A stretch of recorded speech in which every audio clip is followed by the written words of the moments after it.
Who was ripping up the catcher's name?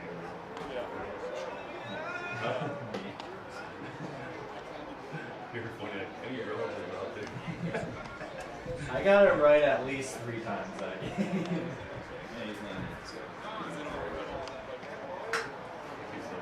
So we get angry phone calls tomorrow.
I thought maybe you just made some grandma something but okay.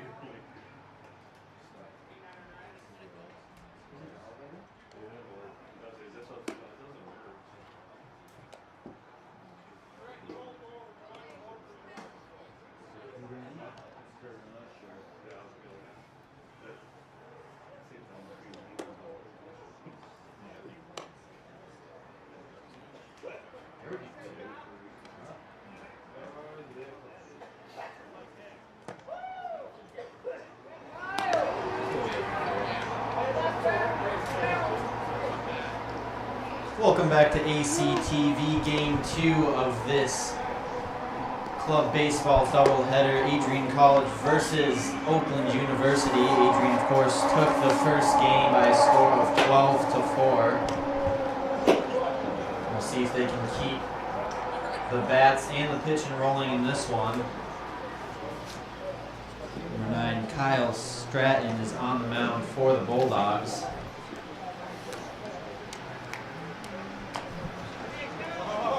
Of course, I'm Robbie Alexander, joined as always by my colleague Cody Alexander. And Cody, what do the Bulldogs have to do to keep that good juju rolling from the first game? Well, they got to keep up the good at-bats.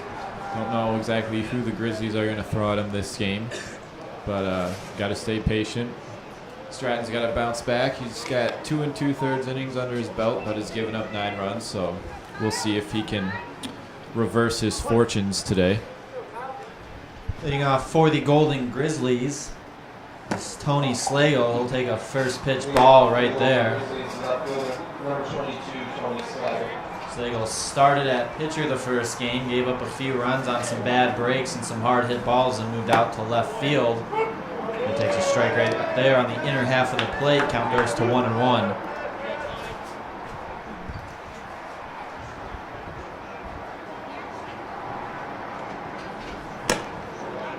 From Stratton just catches the outside corner, 1-2.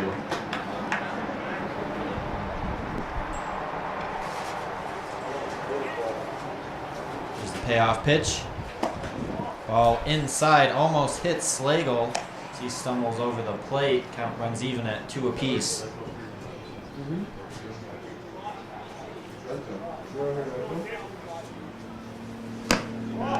ball outside. Count runs full 3-2.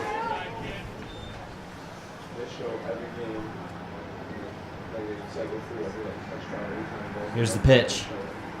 Big swing and a miss. He tosses in the chair for the first out of the game. Stratton's got a lot of hard movement in with his fastball. So, whereas Cash was pounding him outside for the entire first game, it looks like the Grizzlies are going to have to face a lot of hard inside fastballs against Stratton. Batting now is Anthony Alou. He shows bunt, but misses for strike number 1.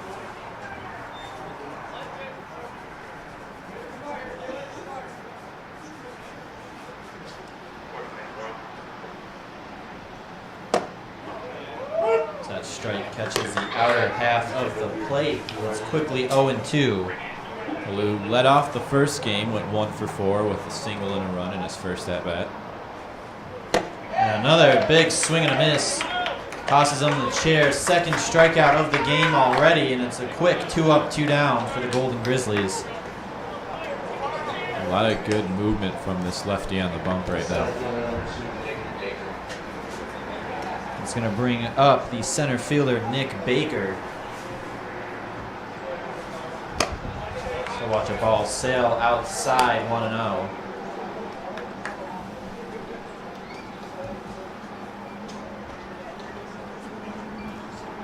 Baker 1 for 3 in the first game. Foul ball hit out of play on the right side. Didn't hear any glass shattering though, so I think those cars are safe on this one. It's a good thing. I don't think we can afford any windshield repairs. I don't think so either. No, living on that college budget, can't afford much. Here's the 1-1 pitch. Hard ground ball over to the third baseman. Throw over to first. Can't handle the pick. Is Gugnacki. And the Grizzlies have a runner aboard with 2 outs. And playing deep at third base, long throw. Little short one-hopper that Gugnacki just couldn't handle.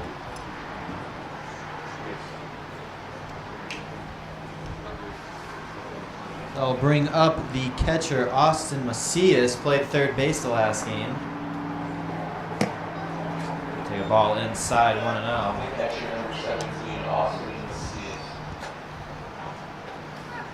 Macias was 1 for 4 in his first game, but put up a few good at-bats. He was one of the tougher Grizzly outs. Pitch from Stratton, a big swing and miss there by Macias, and it's 1-1.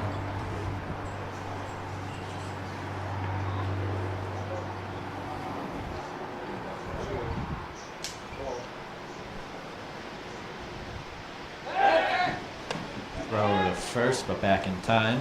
It's like we're getting a stray shower blown in right now. Can really make things miserable on the field. Got a nice gust of wind coming too.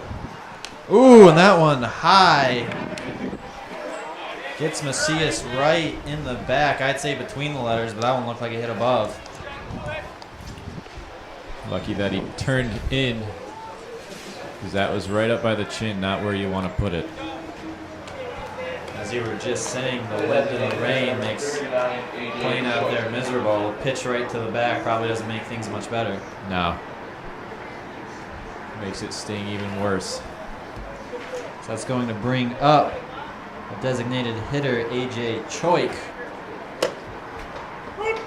So he takes a strike on the outer half of the plate, 0-1.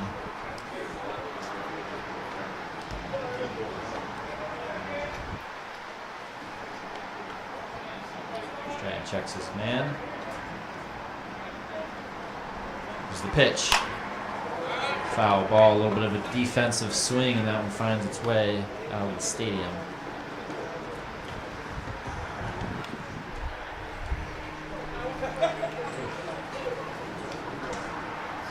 We're talking about that wind. It's blowing that rain right into the press box. Can't be good for your equipment there, Bob. All these electronics up here. Can't be good for your laptop either.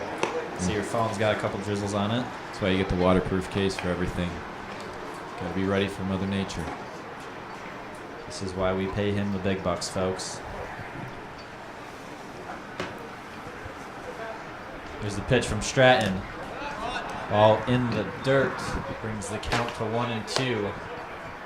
Nice job by Jacobs bodying that one up, keeping it in front.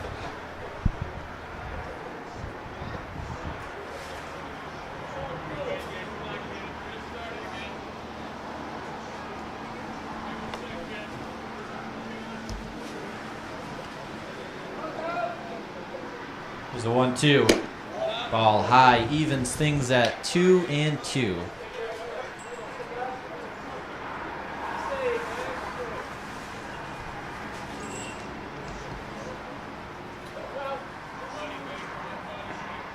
There's the pitch. In the dirt. Count runs full, 3-2. Runners will be off on the pitch here with 2 outs. Second time this inning, Stratton's gotten a quick 1-2 count, but has let him work it full. And gets him looking on the outside corner. Nice pitch there by Stratton. Strikes out the side. He'll leave 2 runners stranded, and we'll head to the bottom of the first. Things knotted up at 0 apiece. You're watching Adrian Club Baseball here on ACTV.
Meanwhile, for your laws in the bottom half of the first inning, the shortstop, number 2, Eric Stephenson.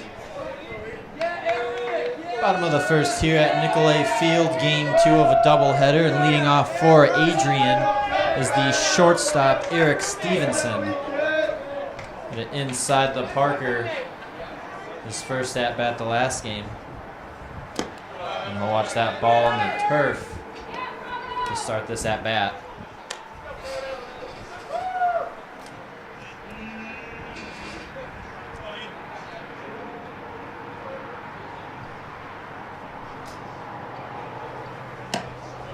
The ball outside, 2-0.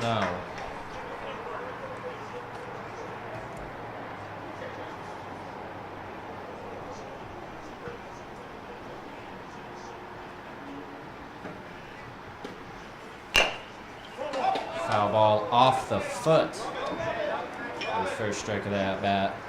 On the mound for the Golden Grizzlies is Stanton Reed. So we'll see if he has a little more success than the pitchers in the last game.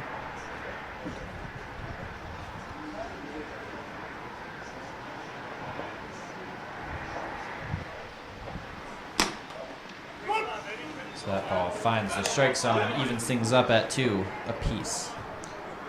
Stephenson 1 for 2 in the first game. As Robbie mentioned, he had that inside the park home run in his first bat. Also put down a sac bunt and was hit by a pitch. It's the 2-2. Big swing and a miss. Stevenson chases that fastball upstairs, and it's 1 out here in the bottom of the first inning. The second baseman, number 16, Tyler Rochia. We'll bring up the second baseman, Tyler Rochia.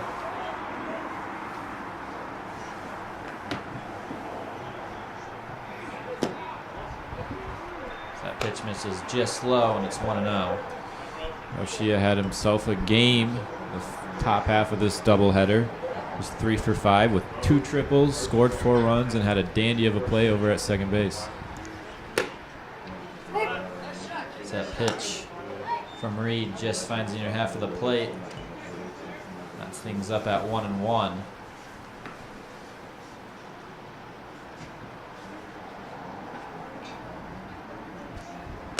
And the curveball doesn't break, stays high, and gets him right on the shoulder. A little tit for tat there, right there. One Grizzly batter hit. Make that one Adrian batter hit now. The Bulldogs have a runner on first with 1 out. That'll bring up the designated hitter, David Arosa, with his first chance here this afternoon.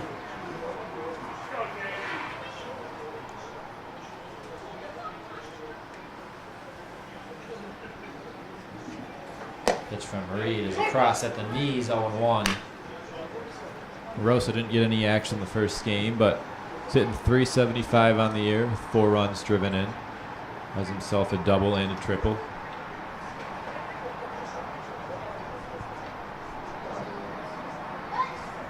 So he fouls that one back. The backstop.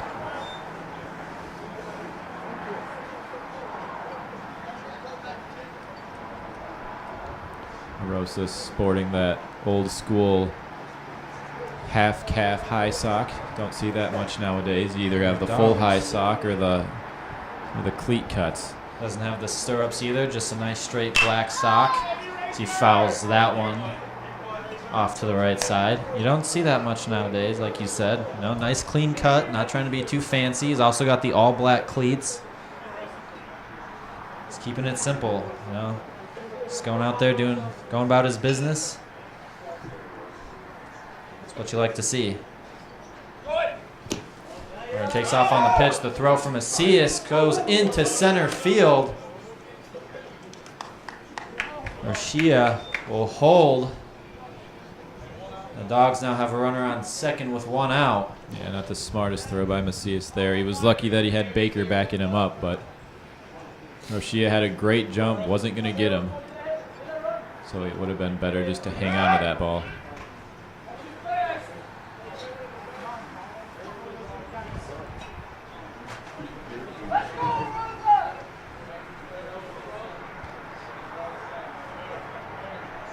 It's the 1-2 pitch from Reed. Inside, 2-2.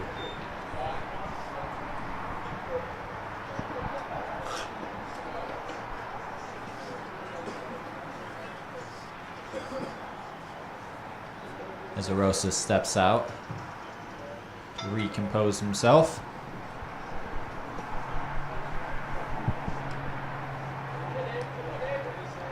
Reed so far doing a good job of pounding the zone, which is something the 2 Grizzly pitchers struggled with the first game. Rosa fouls that one again to the right side. And he'll stay alive in this first at-bat.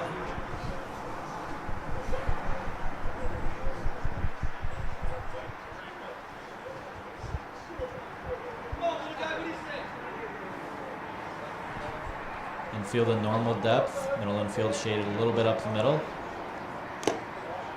And another breaking ball. Rosa says it hit him on the hand.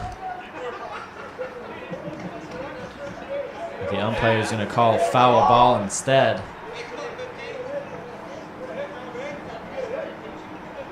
A little bit of a selling job there, but couldn't close the deal. Wouldn't give him an Oscar for it.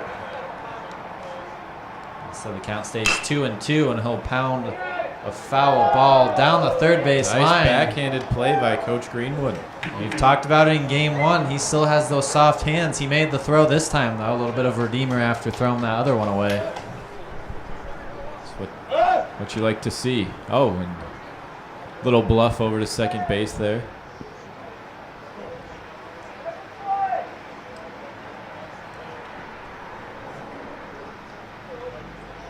Here we go, the 2-2. And this one does hit him in the back. 2 hit batters for Adrian now, and they have runners on first and second with only 1 out.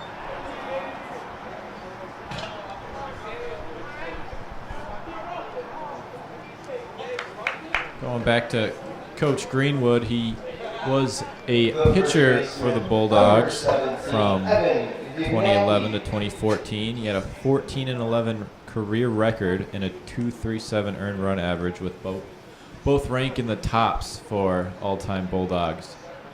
So he was one of the better pitchers to come through the varsity program here. Garcia takes off for third. Here comes the throw from Macias. Not in time, and Rosa will take second on the play. So Bulldogs now have 2 runners in scoring position. That's 2 great jumps by Roshia in this game. Rosa does a nice job. A little delayed steal there after he sees that Macias commits to third with the throw. Here's the 1-0 pitch in the dirt. 2-0 to Evan Gugnacki.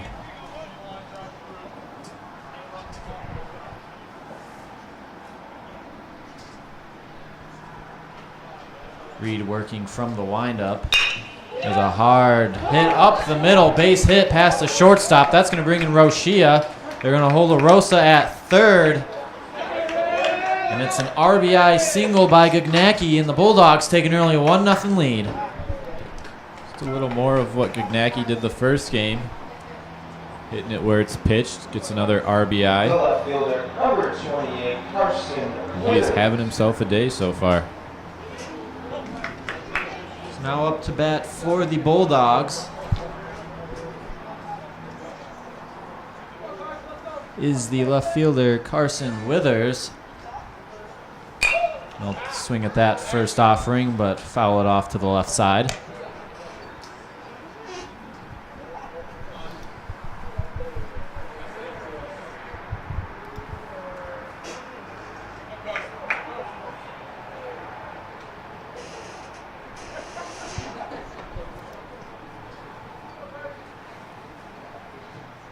Here's the 0-1 from Reed. All outside, 1-1. Withers was 1 for 4 in the first game. Had an RBI single. 2 for 4.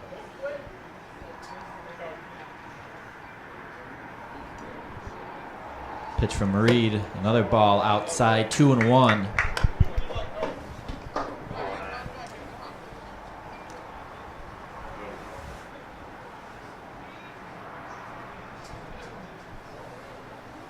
Runners on first and third, 1 out for the Dogs. Bottom of the first. Game 2 of this Sunday doubleheader. Ball high, 3-1. Bulldogs doing a little more of the same from the first game, staying patient up there. It's what you got to do. Don't want to swing yourself into bad counts. Withers jammed himself a little on that one, fouls it off to the left side, and the count runs full 3-2.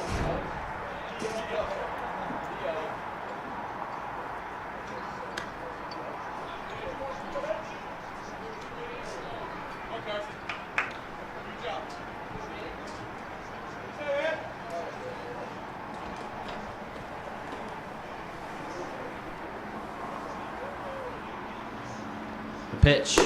Big swing and miss by Withers. Reed dusts him off for out number 2.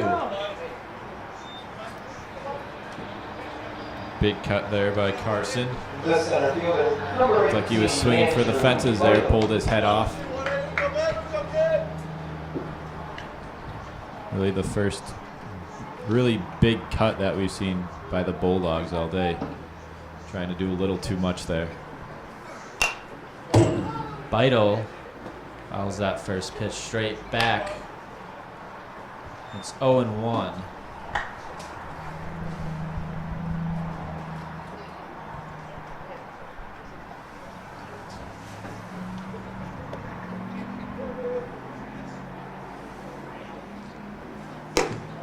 Sails outside, evens the count up at 1-1. Vitale was 3 for 5 in the first game. 3 singles, had a couple RBI. Looking to continue that success here. Another pitch low, 2-1.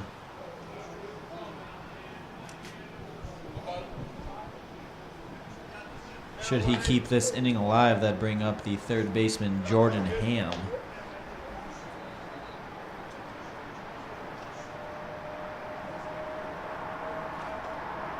It's a 2-1. Pitch just misses low, 3-1. A little bit different strike zone this game. Looks like this umpire likes to keep the ball inside the black, not giving too much either way. Ball sails inside. Beidel will take the walk. It looks like we have 4 waffles in a 3-way toaster. And we've got none other than third baseman Jordan Ham, who's going to try to make this continental breakfast. I think he might throw a little bit of breakfast ham in there. I think he might. Staying true to his name. Where he got the whipped cream, the berries, maybe some cereal on the side. Fouls that one back out of play. 0-1. You got to throw some hash browns in there too. I mean, what's a continental breakfast without hash browns? You got to have your starch in there. Maybe a little toast. Grab some muffins. I mean, there's no overdoing it. It's the pitch from Reed. Ball high, 1-1. Of course, it starts with loading that toaster with the waffles, and the Bulldogs have done a good job of that. Hit by pitch, a walk here. Really just a team effort in the kitchen so far. There's another ball outside, 2-1.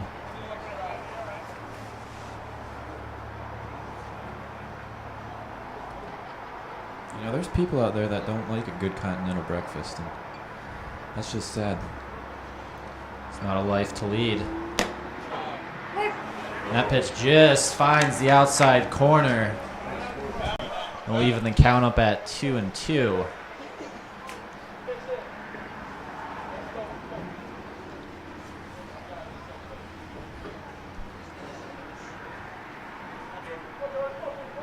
The offering from Reed. Big swing, fouled out of play on the right side. Not giving up his breakfast without a fight here.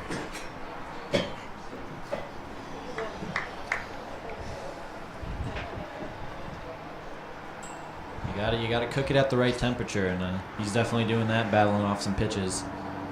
Let's hope he can just take the flapjacks off the griddle before they're burnt. He's also got some waffles. That is ball 4. Here comes Arosa for the plate. The throw, not in time, and the Bulldogs score.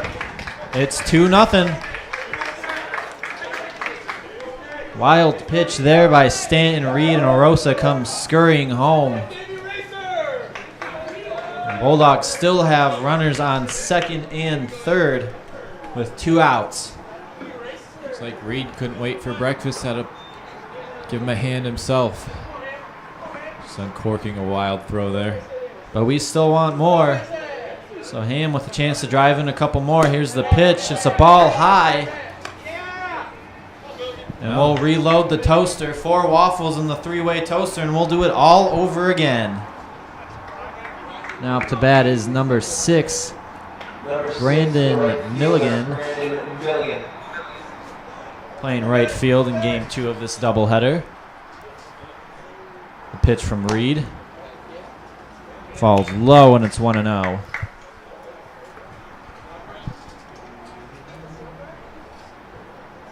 Milligan didn't see any innings the first game, but he's hitting .375 on the year. Scored 11 runs and driven in 5. There's a high fly ball in the left field. The left fielder giving chase, and it's over his head. That's going to score at least 2. Here comes the runner from Thirst. That's Ham. He's going all the way home.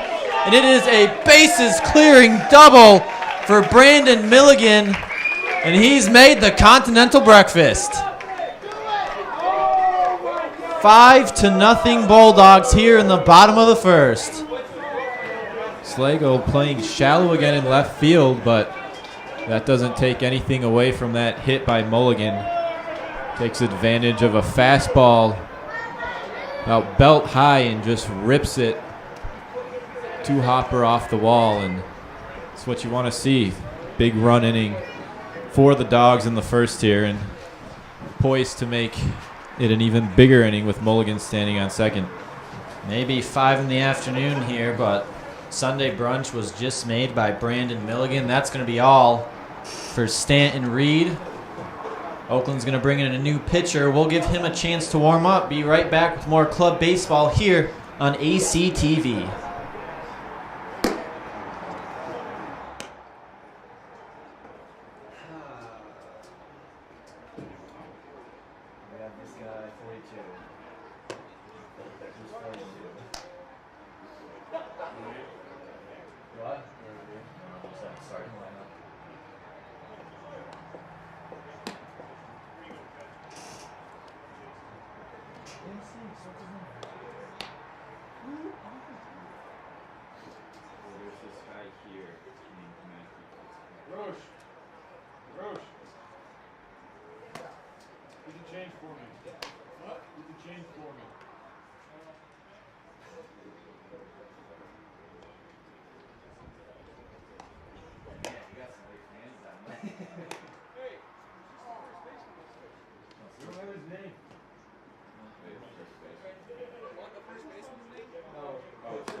I just realized this. I didn't just realize that, but it took me the top of the first. I didn't do it, and then I did it after that. I was looking at it and I was like, what? What is this? And then I saw it. I didn't see it on there because it's so small. And I was like, oh.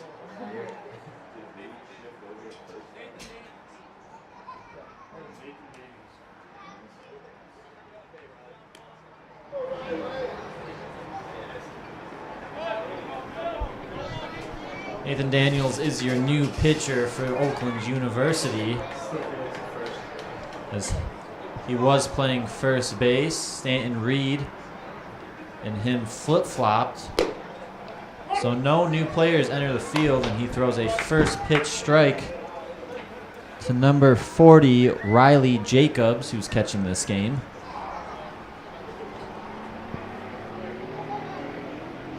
Here it's that runner on second base. Now here's the pitch in the dirt past Macias. Milligan will head to third on the pass ball. Looks like he got through the 5-hole there. That's why you always lead with the glove on a ball in the dirt.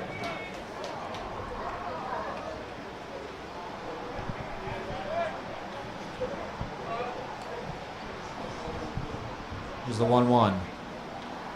Ball high, 2-1.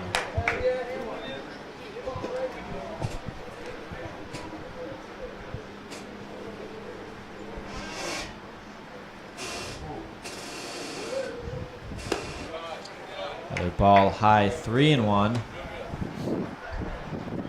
Jacobs is a freshman sport management out of Clinton High School.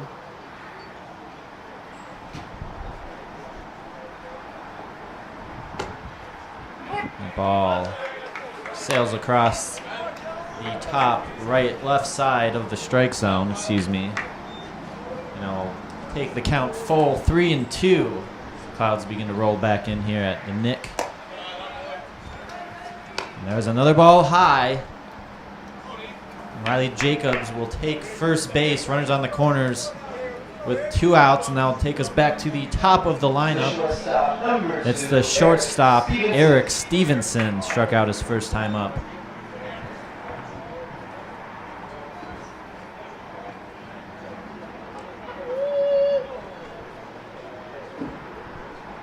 There's a strike on the inner half of the plate. 0-1.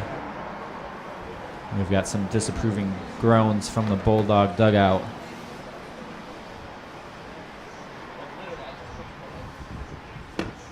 Big swing and miss there as Stephenson goes fishing. And count quickly falls to 0-2. Sometimes it's just hard to lay off those outside pitches. He got fooled on speed too. Out in front of an off-speed pitch. Now an into right field, and the wind plays tricks on it. It's dropped by the right fielder. Stephenson's off for the races. Jacobs is going to score easily from first. And Stephenson's going to take home on the bobble. Here comes a throw. And he is safe. 2 runs score on the misplay by Oakland, and just like game run, it's starting to cost them again. That wind just playing havoc on that ball up in the air. The right fielder, Rundle, was having trouble, came in too far, pushed it past him, and then you had the first baseman there, Nathan Daniels, Stanton Reed, just couldn't handle the throw in, and Stephenson smartly takes advantage of the misplay and brings home another run. There's a high fly ball into center field. This one tracked down for out number 3. So the Bulldogs score 8 here in the bottom of the first on 3 hits, 1 error. And we'll head to the top of the second. Keep it tuned right here to Club Baseball on ACTV.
So that means Kyle's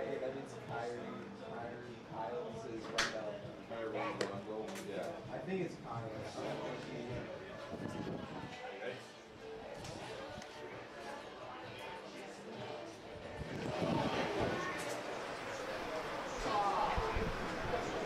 Top of the second inning here in game 2 of this doubleheader. Adrian leads Oakland by a score of 8-0 as Kyle Stratton gets back to work on the bump. And there's a first pitch foul to Nathan Daniels. Big swing and miss there, and it's quickly 0-2. Now getting back to that play by Stephenson, he did a great job, I noticed, which it's something I've always appreciated, great base running on that foul back to the screen, is that he went about halfway down the third baseline, kind of took some chop steps. So either way, he could either make a quick get back to first or he could score. In that case, he had a great read on that ball and was able to score easily. Yeah, you never stop on a play because you never know what's going to happen. I think that's the biggest mistake with young base runners is once they get to a base, they think the play's over, something might happen, and they're not being aware of their surroundings and cost themselves an opportunity to move up. Stratton Dust him off right there. Throws him the chair for the first out of the inning. This second baseman, number 2, Austin Pierce. So now batting for the Golden Grizzlies is the second baseman, Austin Pierce. When I think Grizzlies, I think a full beard, and this guy's got it. So he takes that strike on the outer half of the plate, 0-1. Preparing for this weather. As we said earlier, it's been hot, but you knew the cold was going to come eventually. And that pitch just skirts around the outside of the plate. Evens things up at 1-1. I know me personally, I can't really handle a beard. It's too itchy for me. I know you like to grow a beard in the winter months, or at least try to. I try. Not always successful. Don't think I could quite get it to Austin Pierce level, but, you know, I make attempts. That's all you can ask for. I think we might be making a comeback now that it's getting colder, though. Yeah. I think we'll have to give you at least 3 years before you can get to that level. I wouldn't enter you in a beard growing championship. Maybe Let's more. just put it that way. I've got the ginger beard, though, so, you know, that gets me a couple points right there. Here's the pitch from Stratton. High, and Pierce will draw the walk, a runner on board with 1 out.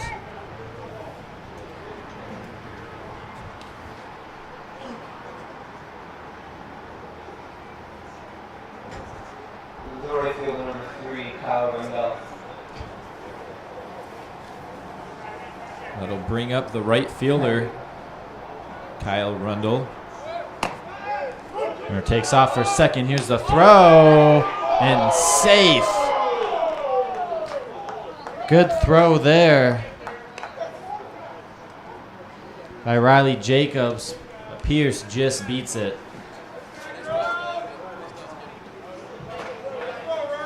Pierce had a great jump off of first. Jacobs made that play a lot closer than I thought it was going to be. Throw just a little too high to put the tag down in time. Jams him with that pitch right there, and the count goes to 0-2.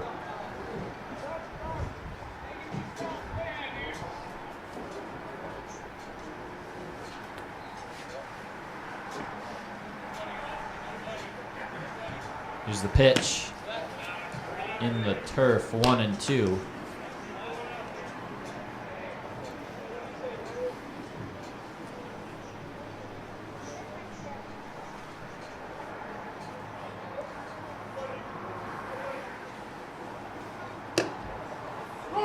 Freezes him with that pitch on the outside corner, tosses him the chair, and there are 2 outs here in the top of the second. Not quite sure what Rundle was looking for there. Middle fastball by Stratton, and just watched it go by. So that's going to bring up the shortstop, Brad Gilson. See, he dances out of the way of that pitch. And the chi flows strongly through this one. Of course, Gilson also played left field in that first game, also pitched the second half of it. So he's just playing everywhere today. Watches that ball on the outside, 2-0.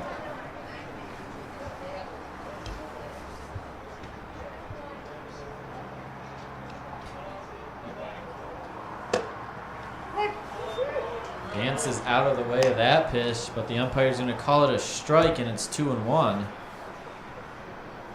So a little more leeway than we've seen from this particular ump today, but Stratton will take it. Calls a strike again, almost identical to the last pitch. Count falls even at 2-2. Stratton doing a great job of painting the inside black there.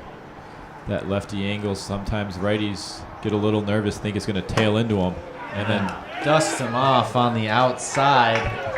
Beautiful job of coming back on the outside after those 2 inside pitches. So Stratton strikes out the side. We'll head to the bottom of the second inning. It's 8-0 Bulldogs here in Game 2. Keep it tuned to ACTV.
Top of the third here at Nicolay Field.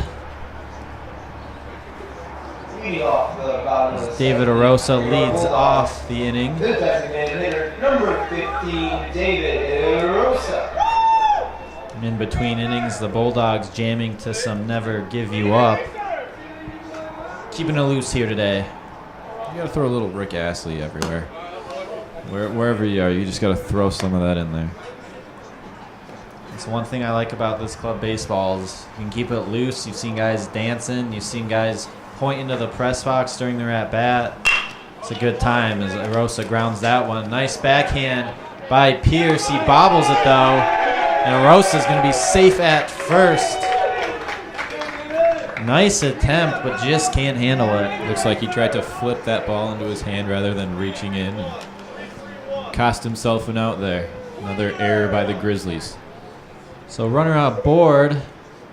Nobody out, and that's going to bring up the first baseman, Evan Gugnecki.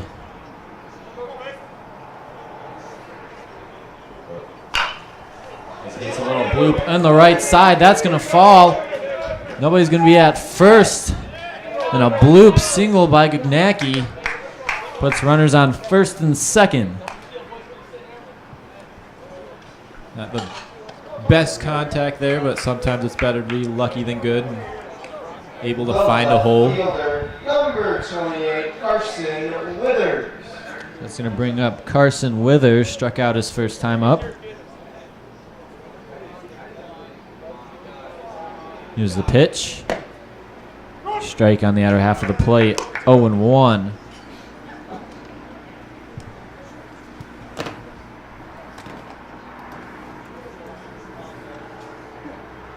It's the pitch from Daniels. High fly ball.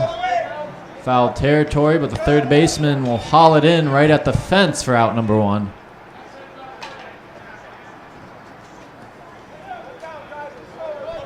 Just a little further, might have been able to poke it out of play, but a little more room in that area of the field. Center fielder, number 18, Andrew Vital.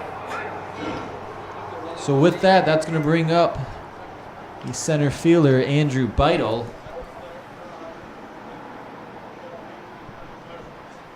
So he has to duck out of the way of that breaking ball. It's 1-0.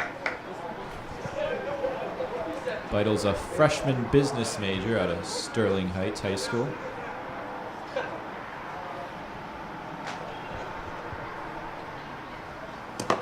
Ball in the turf. Arosa and Gugnecki going to take an extra base, and it's now runners on second and third with one out.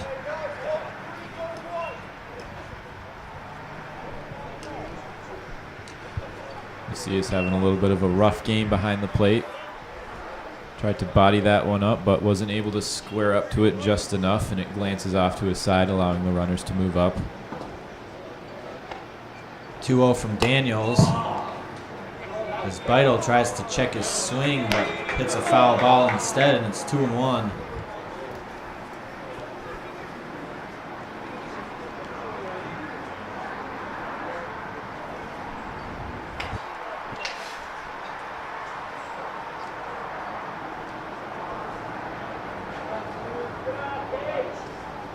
Here's the pitch. Ball bounces way in front. Arosa's going to hold that third. The Grizzlies get away with one there. You see he's able to put a body on it, but it ricochets to the left side. Yeah, not much he could do there. Daniels just snaps off a curveball a little too hard. hit like 10 feet in front of the plate, but did a nice job of covering the plate. Arosa wasn't able to come home to score a run. So here's the 3-1 pitch. Ground ball left side. Can Greenwood make the play? He does. He's 4 for 4 down in the coach's box today.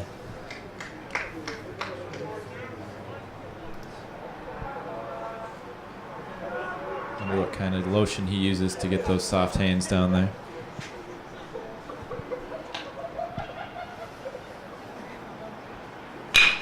Hard ground ball. Eaten up by the third baseman. Has some trouble with it, but recovers in time to make the out. Arosa will score, so it's now 9-0 Bulldogs. We've got a runner on second with 2 outs. That's going to bring up the third baseman, Jordan Ham.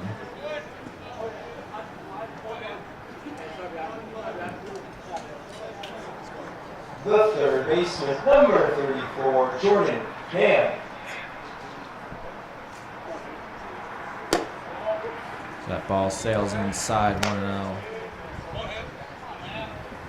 Now sometimes that third base ball gets to you so fast that you don't have to field it cleanly. As long as you knock it down, you have the time to pick it up and make a nice throw to first base, and that's just what he did on that last play. That's why they call it the hot corner. Now we played with somebody in our high school, Lake Fenton, never fielded a ball cleanly, but always made the play because he just let it hit his body.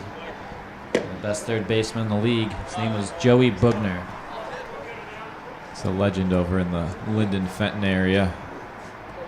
So as long as you can knock it down with the body, you can make the throw to first, you'll be golden. As that ball gets away, McNacky will take third base. Now there are runners on the corners with 2 outs. That's going to bring up the right fielder, Brandon Milligan. The right fielder, number 6, Brandon Milligan.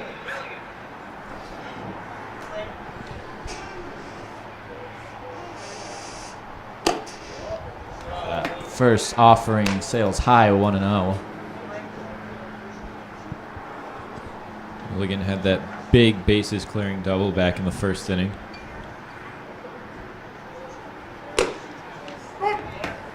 Takes a strike right there to even the count, 1-1.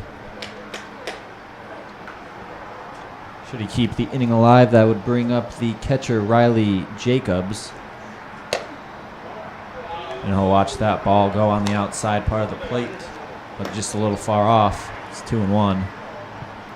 Ham getting a big secondary off of first, but with 2 outs, we'll see if he wants to try to push it forward or let Daniels work himself into a bases loaded situation.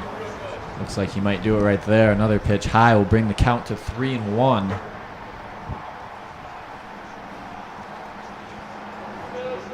Pitch from Daniels. Ball high. Bulldogs now have the bases loaded. 4 waffles in the 3-way toaster. And we'll see if Riley Jacobs can be the master chef here in inning number 2. He looks like a breakfast man to me. I think he can get it done. The catcher, number 40, Riley Jacobs. Sounds like he's got some fans in the crowd today. He takes a ball inside, 1-0. And the last thing that Daniels wants to do here is another walk to walk in the run.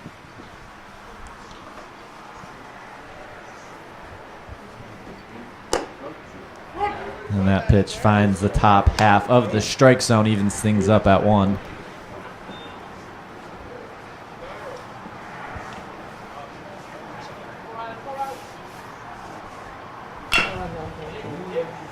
Swings at that one.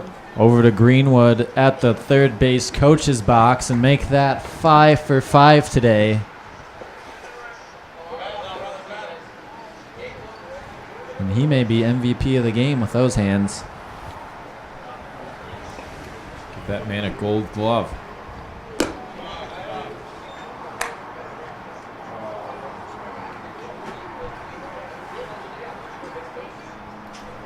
You know, I wonder if when they're interviewing Major League base coaches. Swing and a miss there by Jacobs. will end the inning, leave the bases loaded, but the Bulldogs tack on one more run. It is now 9-0. We'll let Cody finish that thought. Well, I was going to ask if they do, when they do the interviews for their base coaches up in the major leagues, you think they go out to the field and hit them some ground balls, see if they can handle it over there without the glove? You know, you got to wonder. I mean, if they're qualified to coach a major league team, they should be able to do everything that the major leaguers can do. You think they just, not even just that, you know, you got to pitch, you got to catch maybe a couple bullpen sessions. You know, hit some out of the cage, you just put them through the rigor. I mean, if we're looking at exclusively hands, you have to wonder why Ozzie Smith hasn't had a base coaching job yet, because, well, he was the wizard out in the field. You know, that doesn't always transfer to coaching. I mean, Tigers have Omar Vizquel, great fielder. Tigers do not have the best fielders. I'll leave you with that food for thought. We'll be right back in a moment. Keep it tuned here to ACTV. What?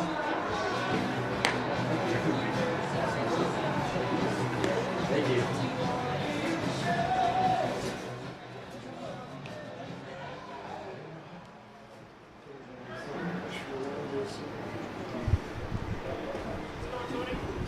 Welcome back from that short break.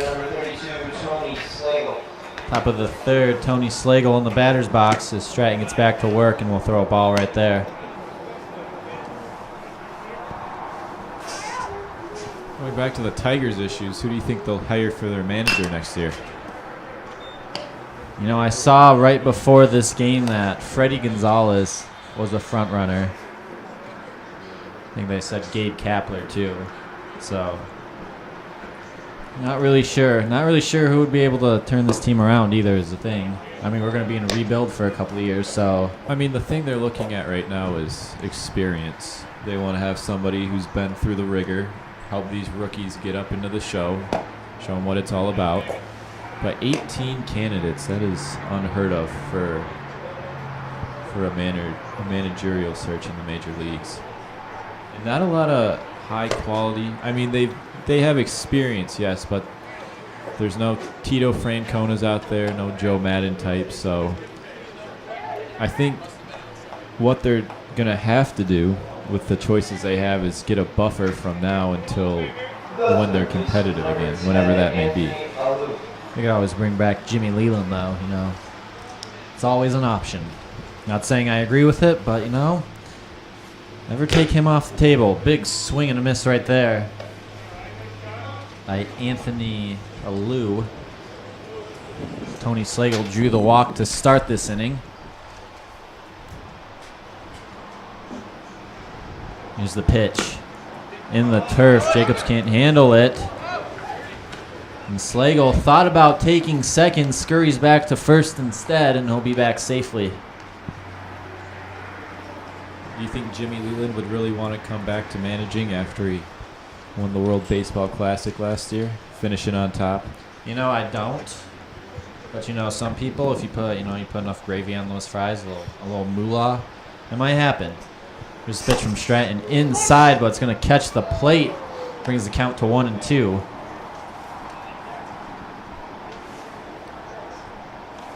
In all seriousness, I don't think that Leland will come back. High pop up on the infield. And they're gonna haul it in for out number 1.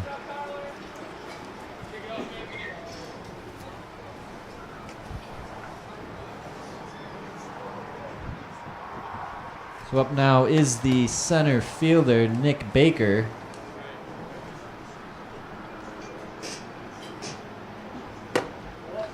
And he'll take a first pitch high for ball 1.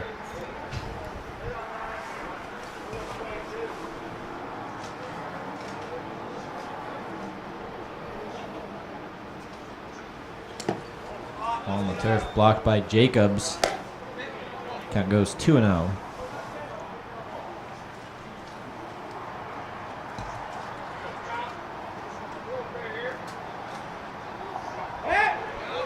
Ooh, and a sly pickoff move by Stratton. Doesn't get the runner, but Keeps him honest over there. it's a little bit of a Dallas Braden move, if anybody remembers him. There's a line shot into right field. It's going to be caught back to first base. Almost doubles him up. Can't handle the throw. There's now 2 outs here in the top of the third. Gagnacki bends his foot a little bit. He's up and walking, but he may have tweaked something. Yeah, it looks like when Slagle slid back into the bag, he might have got his cleat into his ankle. Nice. Almost doubled off there, though. I don't know what he was doing. No, runner wasn't paying attention. Milligan, after catching that ball, nice heads-up play trying to get it back in. Just a little bit offline was the throw. Gagnacki looks to be okay. He's going to stay in at first, though. And up now is Austin Macias. He'll watch a ball low.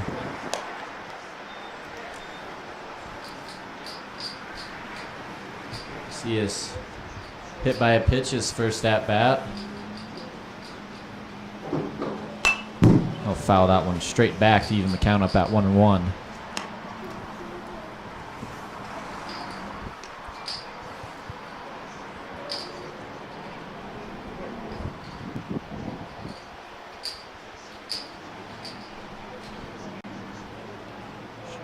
Stratton with the pitch, high, 2-1.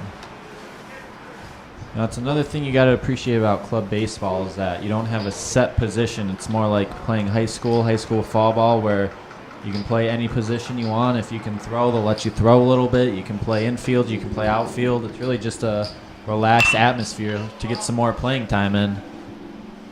Definitely just, you always want to play ball in college. Sometimes you can't play it at the varsity level, whether that be skill set, whether that be time crunch. So club baseball is just a real nice way to extend your playing experience. The ground ball, Macias squeaks it through the left side hole for a base hit.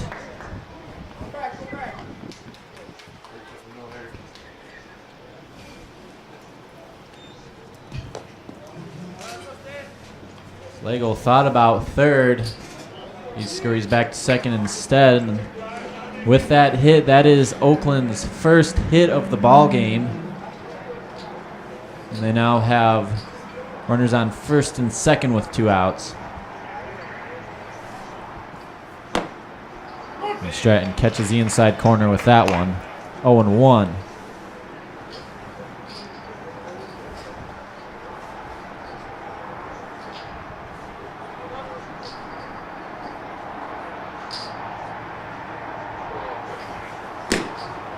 All low, 1-1.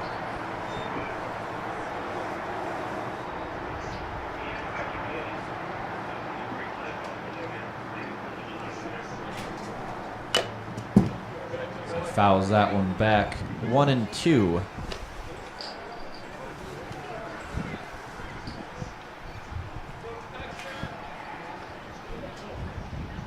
Stratton doing a great job commanding his pitches today. And he hits the inside corner. Strike 3, tosses in the chair. He's like a Picasso out there today. Really doing a nice job painting the corners. He gives up his first hit of the ball game, but he strands 2. We'll go to the bottom of the third. 9-0 Bulldogs. And you're watching club baseball here on ACTV.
Leading off the bottom half of the third inning for the Adrian College Bulldogs, shortstop number 2, Eric Stephenson.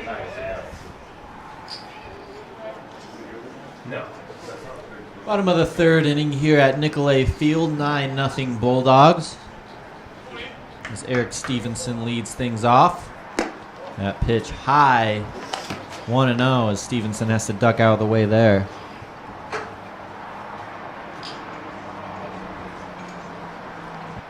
It's a pitch from Daniels, another high one, 2-0.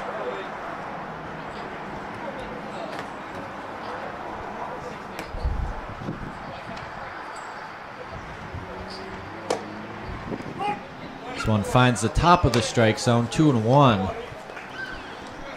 And it's been a common theme today. Oakland, there's times, where their pitching looks pretty good, but for the majority of the time, they're really struggling to find the strike zone. But Daniels does right there as Stephenson swings through that one, 2-2.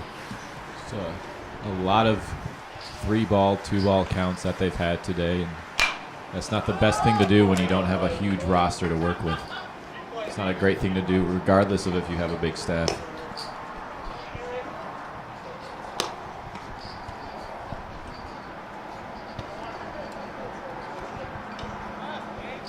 Looks like the Bulldogs have David Stewart warming up on the side. You got to wonder if they're going to bring him in late in the game or if he's just doing a little tune-up work.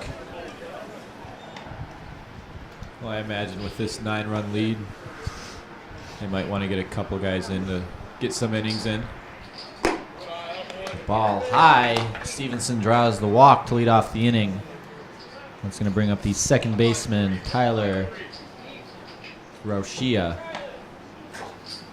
The second baseman, number 16, Tyler Rochia.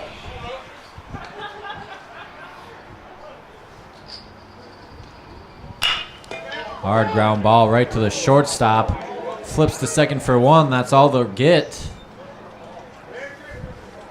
It's one aboard with one out. Hard hit ball.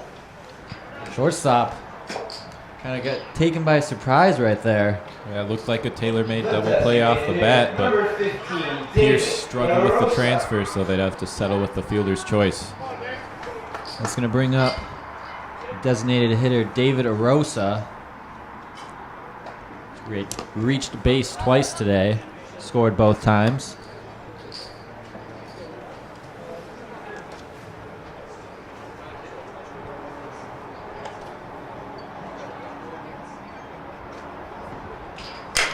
Hard hit ball through the right side hole, a base hit.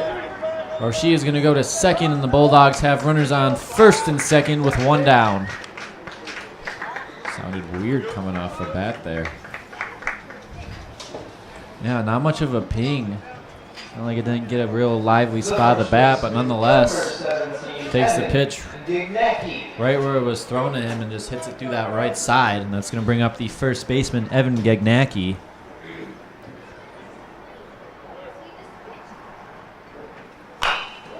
Hard grounder down the third base line, foul.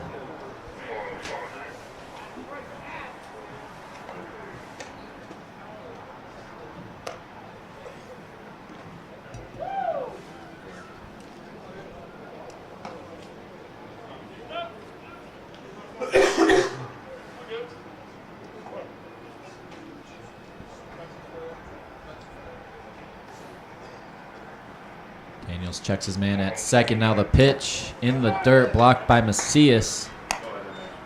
It's 1-1. Macias is getting quite the workout back there this game.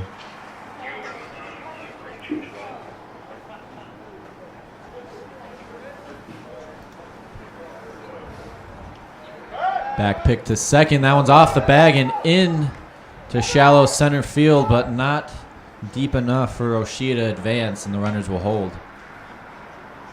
Pierce looked a little caught off guard on that throw. Luckily it hit the bag, and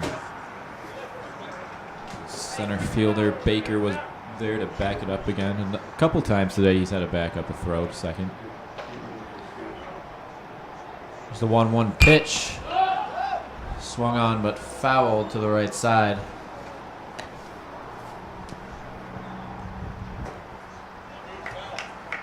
faithful few watching the game here at the Nick. For those of you who are just joining us on ACTV, it's 9-0 Bulldogs in Game 2 of this doubleheader. Bulldogs took Game 1 by a score of 12-4 on this Sunday edition of October Baseball.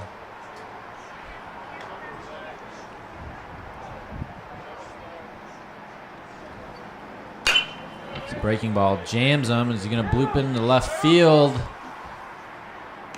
Not shallow enough, and it's going to be caught for out number 2. Kind of a hanging breaking ball on the inside part of the plate, but Wignacki couldn't pull his hands in quite enough to square it up.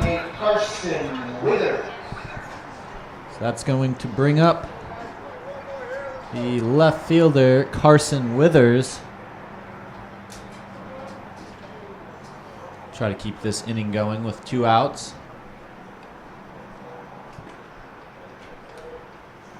Swings at that pitch. Went fishing there, and it's 0-1.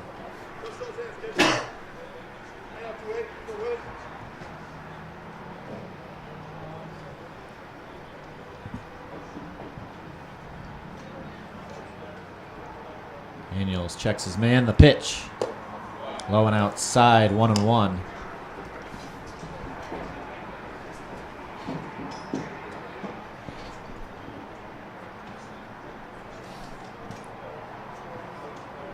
There's on first and second, 2 outs.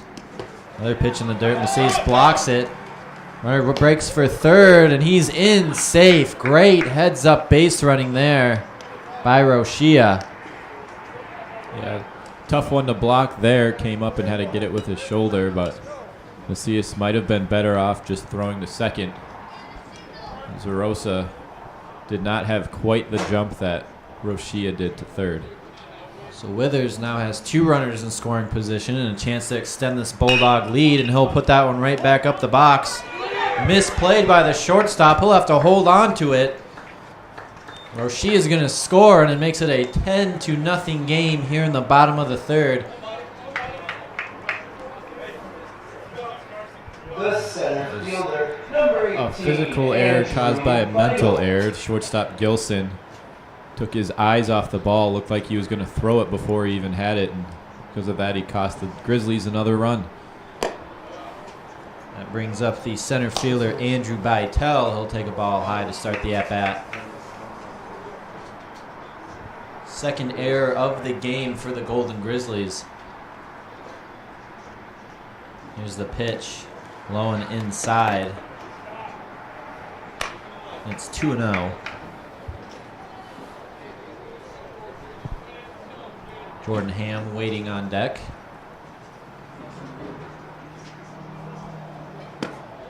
Another pitch inside. 3-0.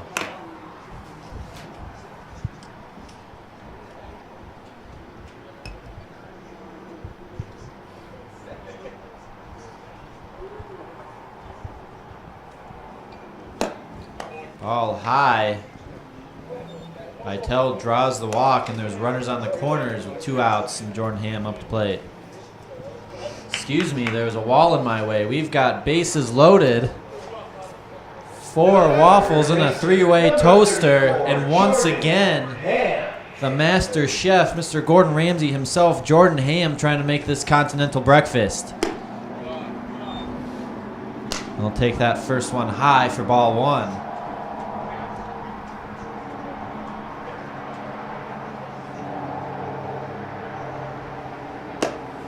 Ball high, 2-0.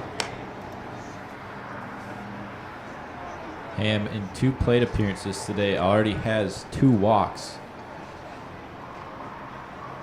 Had 2 walks the first game as well, as that one comes up and in on him. Count goes to 3-0. Daniels in danger of walking in a run. 3 ball counts so far this inning for Daniels. That strike just finds the inner part of the plate. 3-1.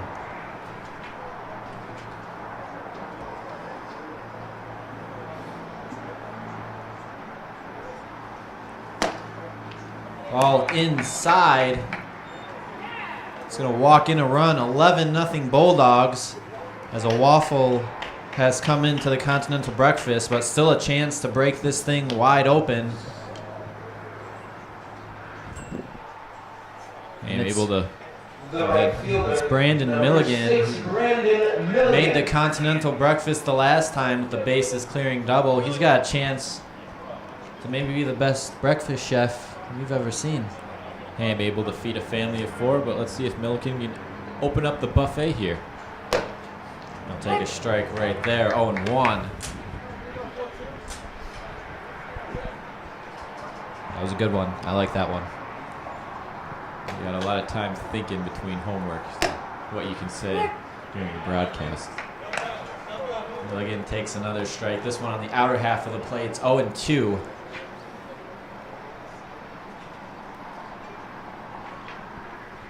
It's the payoff pitch from Daniels.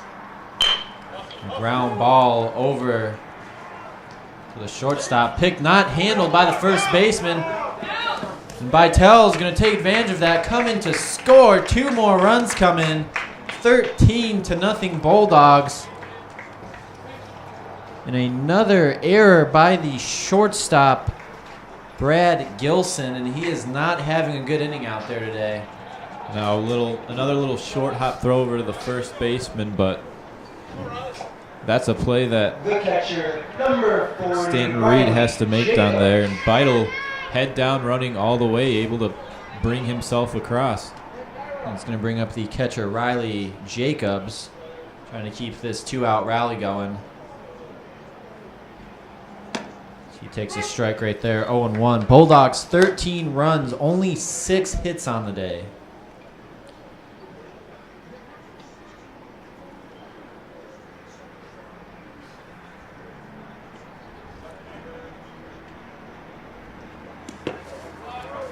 That breaking ball in the dirt, blocked by Macias.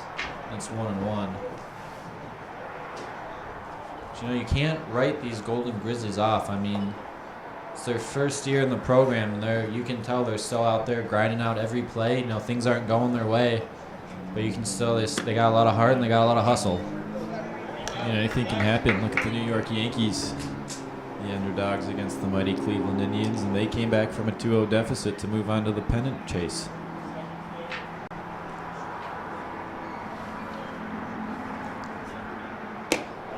This ball high and outside, moves count even to 2-2. Shadows now starting to extend across the infield as we head into the later hours of this Sunday. And there's a line drive into the left center gap. That's going to be a base hit. That's going to bring in Ham. Runner holds at third. It's an RBI double for Riley Jacobs. Brings in another run. 14-0 here in the bottom of the third. The Dogs still have runners on second and third. The shortstop, number 2, Eric Stephenson. And that'll bring us back to the top of the lineup at shortstop. Eric Stephenson scored once today so far.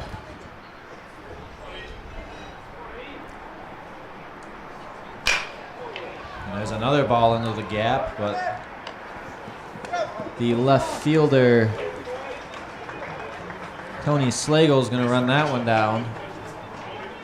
And the inning finally comes to a close. Bulldogs will tack on 5 more runs. Brings the score to 14-0. We'll head to the top of the 4th inning. Keep it tuned right here to October Club Baseball on ACTV.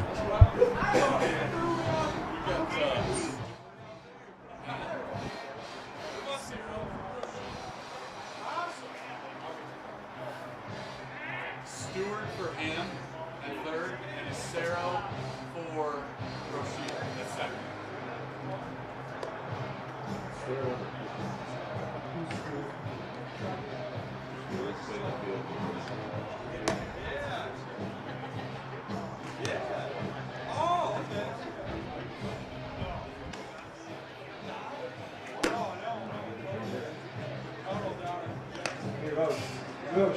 Roche. Stewart's first inning. David.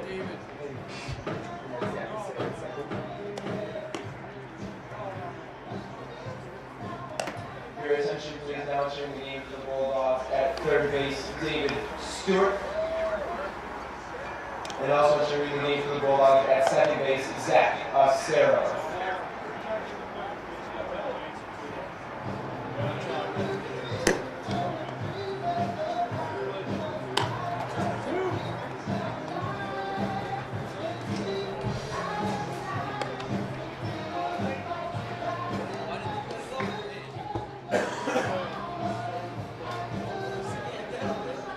Welcome back to Bulldog Baseball here on ACTV. Just a couple changes for Adrian.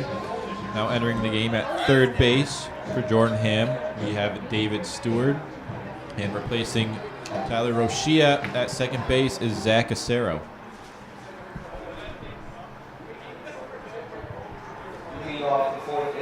We still have Kyle Stratton on the mound, and he's tossing a gem right now. Only one hit given up through the first 3 innings. He throws a first pitch fastball for a strike right there to start the top of the 4th.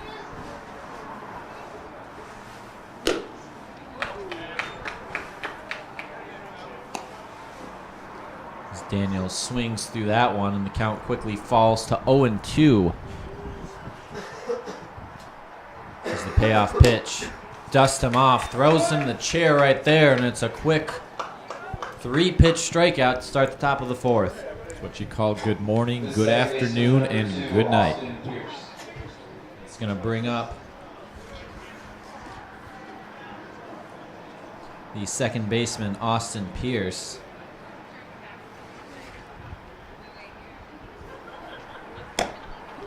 He'll take a first pitch fastball at the knees for strike 1.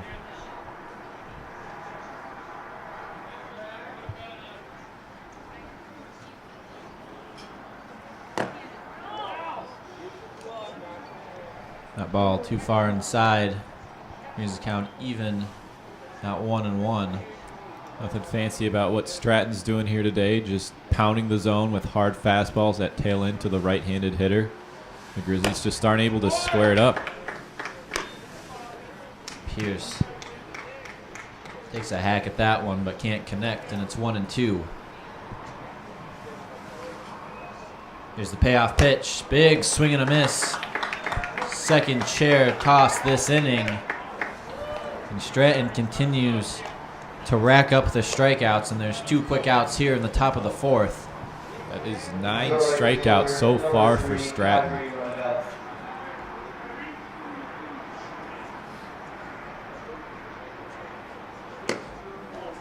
And that pitch just misses on the outside. Kyrie Randall starts his ball at bat 1-0. Swing and a miss there, 1-1.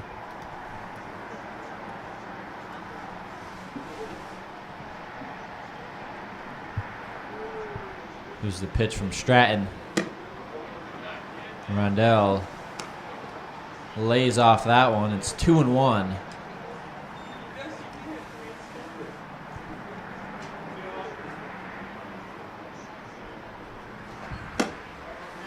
Ball high, 3-1.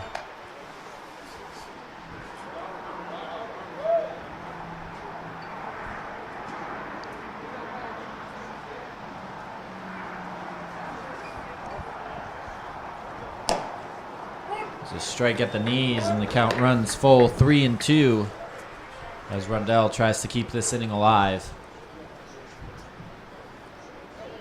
Hope the viewers at home appreciate this nice scenery in the background here at the Nick. And you dust him off, 3 up, 3 down. He strikes out the side. 10 strikeouts today for Kyle Stratton. 14-0 Bulldogs. We'll head to the bottom of the 4th inning. Keep it tuned right here to Club Baseball on ACTV.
There's always a special air when you're watching October baseball, and although it may not be the playoffs, it's still good to watch some baseball this time of year. The Bulldogs are certainly giving you something to cheer about. 14-0 as we head to the bottom of the 4th inning.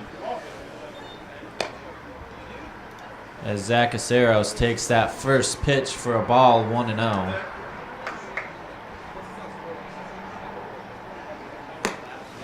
Ball high, nice catch there by Maceros.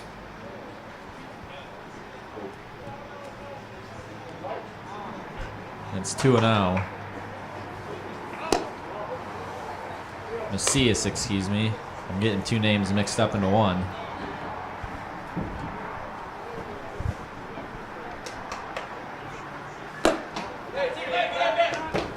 Daniels, 4 straight balls. And they'll start this inning off with a leadoff walk, and that's going to bring up the designated hitter, David Arosa. Number 15, David Arosa. Going back to that October baseball, it's a popular opinion in our household that high school baseball should be played in the fall because you don't have to worry about the fields overcoming that post-winter thaw. The weather's usually pretty nice, as this club baseball team can attest to so far this season. Maybe not today, but for the majority. Hard hit ball by Arosa, but foul. I mean, today they've just been experiencing some stray showers, but playing baseball in the winter, you and I have both been playing baseball in a snowstorm. Not always the funnest thing. Especially when you're trying to pick up that white baseball. Snow, the wind, the 30 degrees temperatures. You're afraid to swing the bat because you don't want your hands to sting. We've been there. There's a swing and a long fly ball down the line. Just foul as Arosa gave that one a drive.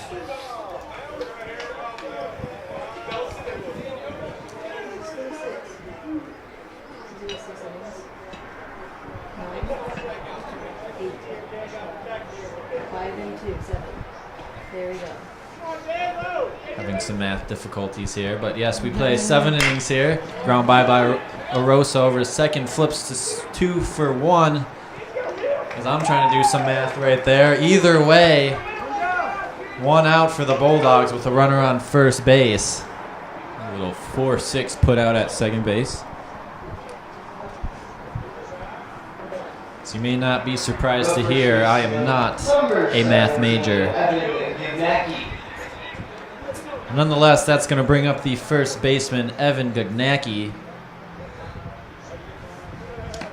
And he'll take a pitch in the turf right there. It's 1-0.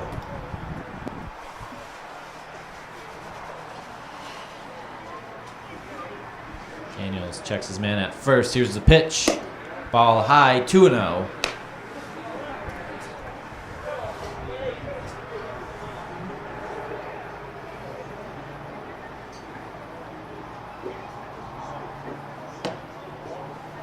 Another ball inside, 3-0, and once again Daniels having some trouble finding the strike zone. And the common theme for the Grizzlies pitching staff so far today. Throws that breaking ball for a strike, and it's 3-1.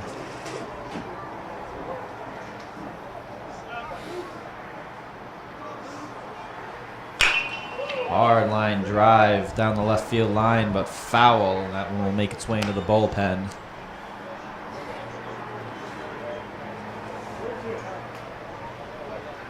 We've seen some really good swings by the Bulldogs this inning. Here's the 3-2 pitch. Curveball swung on. Gilson will flip to 2 for 1. Relay. It's not going to be in time. And there's now 2 outs on the Dogs. Still a runner on first base.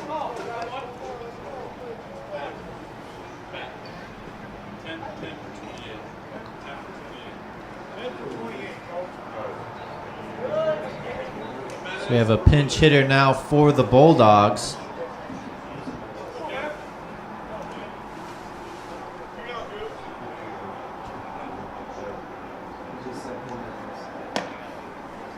He'll take a strike at the knees, 0-1.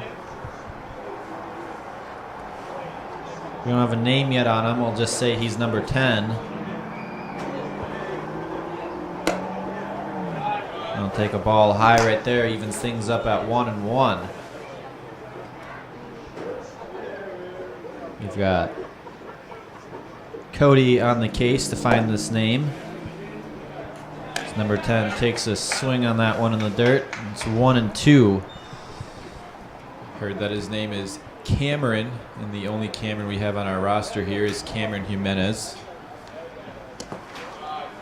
And he'll take a ball there in the dirt. He lays off of that one. It's 2-2. Pitching for the Bulldogs, number 10, Cameron Jimenez.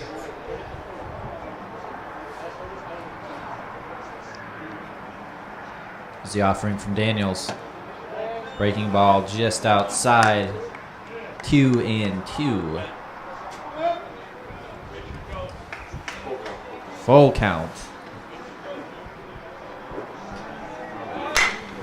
There's a line drive into left field, a base hit. Mackey will go to second, and the Dogs keep the train moving with 2 outs. Runners on first and second.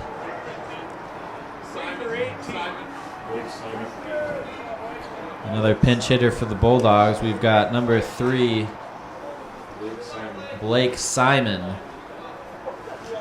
Second lefty we've seen in the game today. We'll try to keep this inning alive.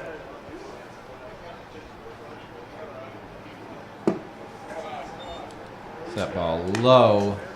Now pitching 1-0. for the Bulldogs, number 3, Blake Simon.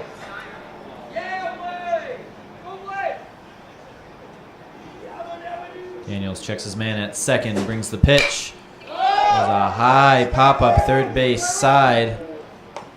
I'll haul it in for out number 3. Bulldogs get a couple men on board, but can't bring in a run. We'll head to the top of the 5th inning. It's 14-0 Adrian. Keep it tuned right here to Adrian College TV.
Shortstop, number 9, Brad Gilson.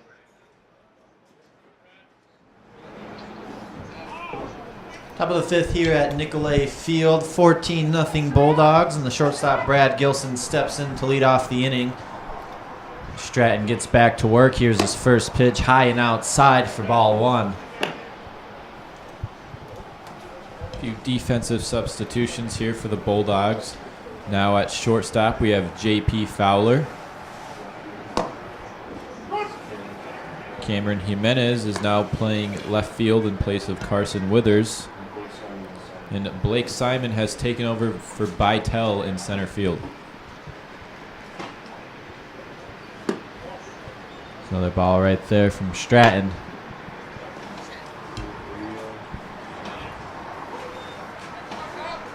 It's 3-0.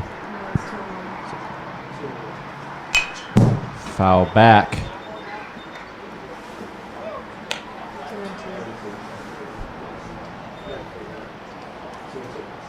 2-2. So we get Riley Jacobs behind the plate, making sure of the count. This pitch from Stratton outside, and the count runs full. 3-2. The lights have come on here at Nicolay Field. The wind's starting to pick up a little bit again. Clouds rolling in, but we've got a few peaks of sunshine. And another ball high. Gilson will draw the walk to start the top of the 5th. Your attention, please. Staying in the game, playing left field for the Bulldogs. That's going to bring up Staying in the game, playing center the field for the leadoff Bulldogs, hitter, Nick Tony Simon. Slagle. Entering the game, playing shortstop for the Bulldogs, JP Fowler.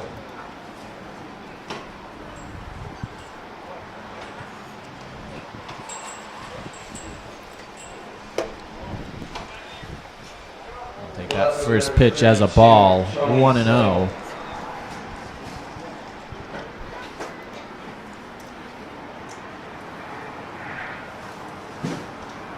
Pitch from Stratton inside, 2-0.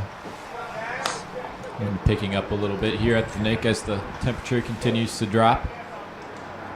I think we need a nice hot bowl of soup after this game. Foul ball out of play on the right side. Brings the count to 2-1.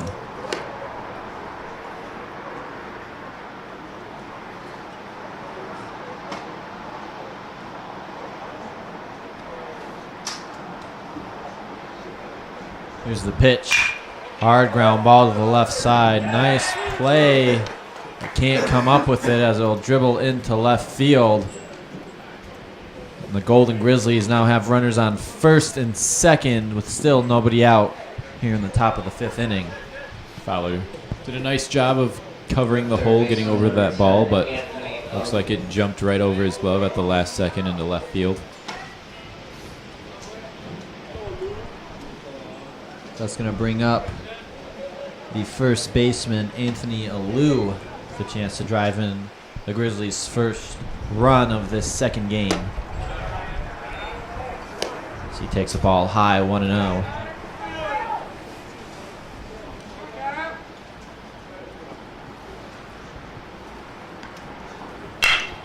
Line shot through the hole, a base hit. It's going to bring in Gilson, and that's going to be the Grizzlies' first run of the day. RBI single for Anthony Alou, and it's now 14-1. Really the first hard hit ball off of Stratton today. Able to punch it into left field and put the Grizzlies on the board. So that's going to bring up the center fielder, Nick Baker, trying to keep the train rolling and claw their way back into this game. Nice pun there, Bob. Pun not intended, but if it works, it works. Baker takes that ball low, 1-0.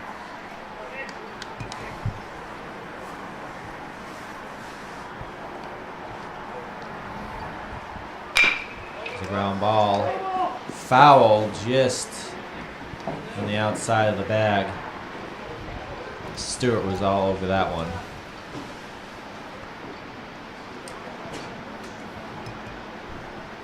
Looked close down there over at third base. It's not where it lands past the bag, it's where it goes over top of it. And must have gone over top in foul territory.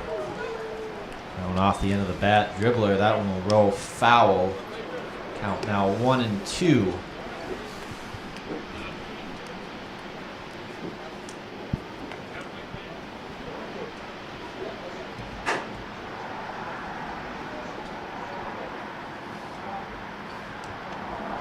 Here's the pitch from Stratton. Breaking ball, but doesn't break off. It stays high, and it's 2-2.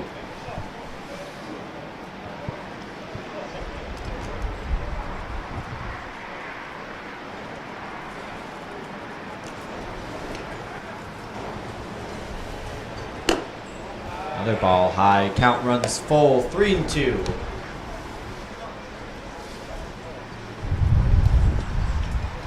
Grizzlies have 3 hits on the day so far.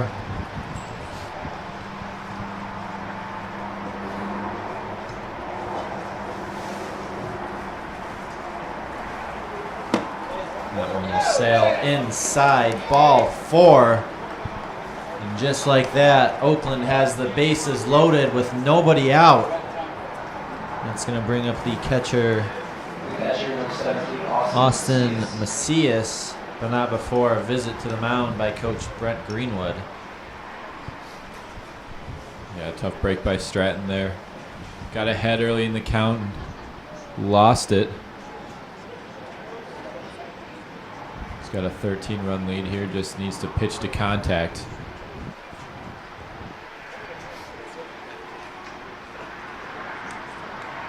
There's no point in being too fancy here. The big lead.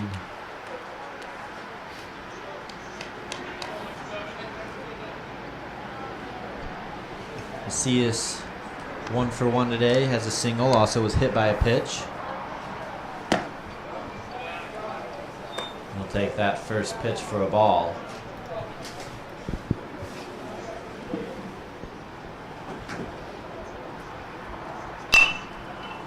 Big swing and miss, but fouls that one into the parking lot. And still, I've heard no glass shatter. You gotta be thankful for that. I think the winds are in our favor today. Another one. Again into the parking lot. But Macias is really testing it. Must have a vendetta against the cars out there. Maybe a bet on the line. Maybe if he hits one, he wins a prize. Not really sure, but he'll take that one across the knees. As Ernie Harwell used to say, stands there watching like a house on the side of the road. A strikeout for Stratton. And there's one down here in the top of the 5th. Big strikeout there for him. Couldn't have put it in a better spot. Strike across the top of the zone. 0-1.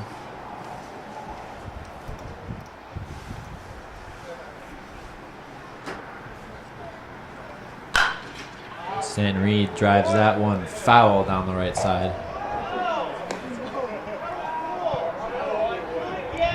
Looks like he hit the light pole over there, which is always a cool thing to see, especially among the guys on the field. Bulldogs asking for an encore down in the dugout. Another awkward swing. This one to the first baseman. Will throw to second base, drops it. The umpire saying he held on long enough. A run will come in to score to make it 2-14, but the Bulldogs pick up another out. And there are now runners on the corners with 2 down. Nice job getting the lead runner at second. Fisher just had trouble transferring the ball, which is why he dropped it, but held it long enough to get the force. That ball gets away from Riley Jacobs. Not far enough for the runner to advance.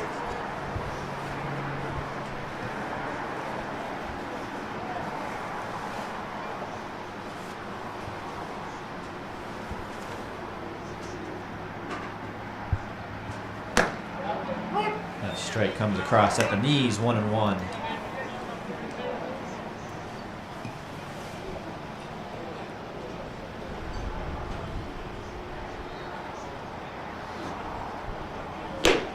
Big swing and a miss there, 1-2. Kyle Stratton looking to get out of this inning relatively unscathed. Here's the payoff pitch. Fouled straight back into the netting. And he'll stay alive.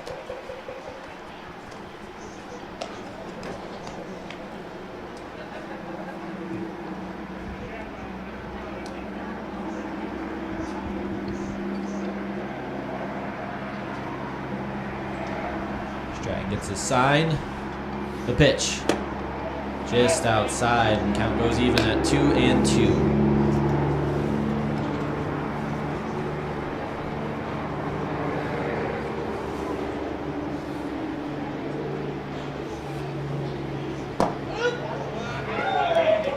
Inside. Almost comes across the plate, but not quite enough, and the count runs full. So runner at first will be off with the pitch.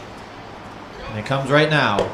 Inside, ball 4. And once again, the Golden Grizzlies have the bases loaded here in the top of the 5th inning.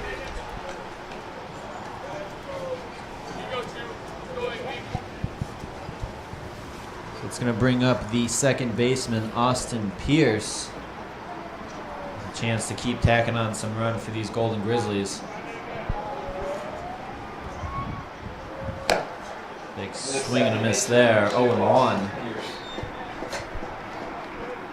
Like we were saying earlier, Oakland, they're down by a lot, but they haven't shown any signs of giving up. They're clawing their way right back into this game.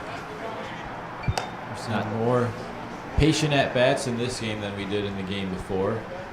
That's 2 instances now in this inning where they've gotten down to a quick 1-2 count and worked their way back to a walk. Pierce takes a big swing and a miss there, and the count runs 1-2.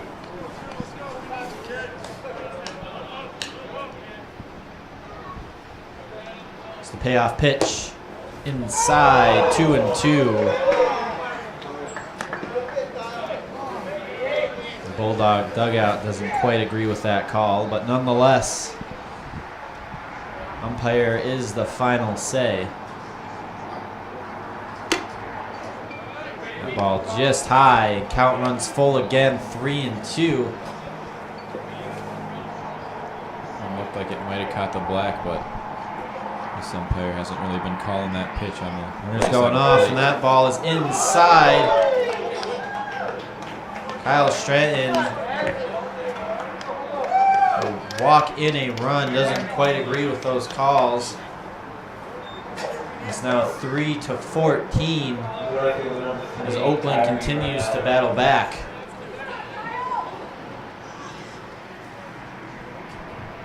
It's a big swing and a miss there by Kyrie Rundle.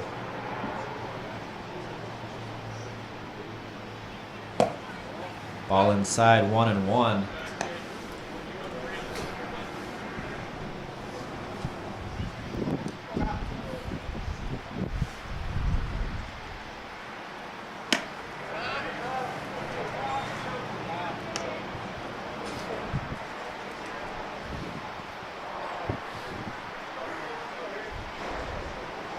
Stratton with the 2-1.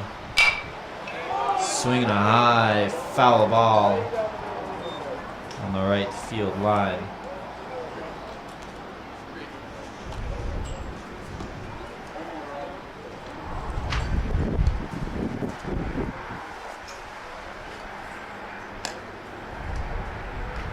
See if Stratton can put him away here.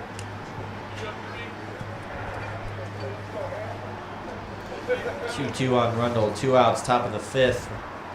Payoff pitch down the right field line, but foul again. We'll start all over.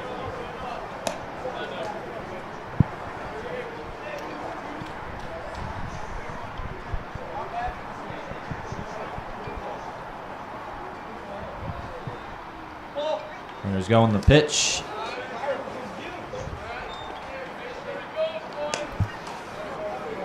Full count.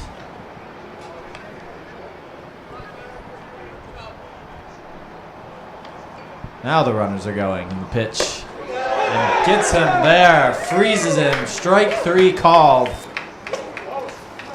And the Bulldogs get out of the inning. And out of the game. As we'll end this after 5 innings.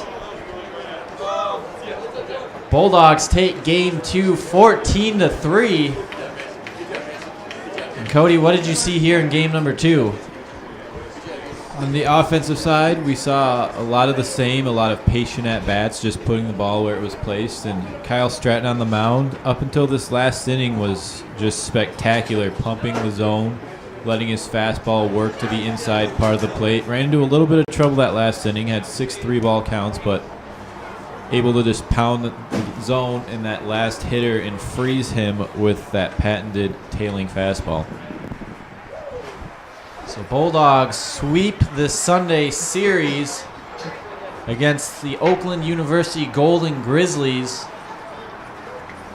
This has been Robbie Alexander with my colleague Cody Alexander. Thank you once again for tuning in to this special edition of October Baseball. Cross that off the bucket list, Cody. We can say we've called October Baseball.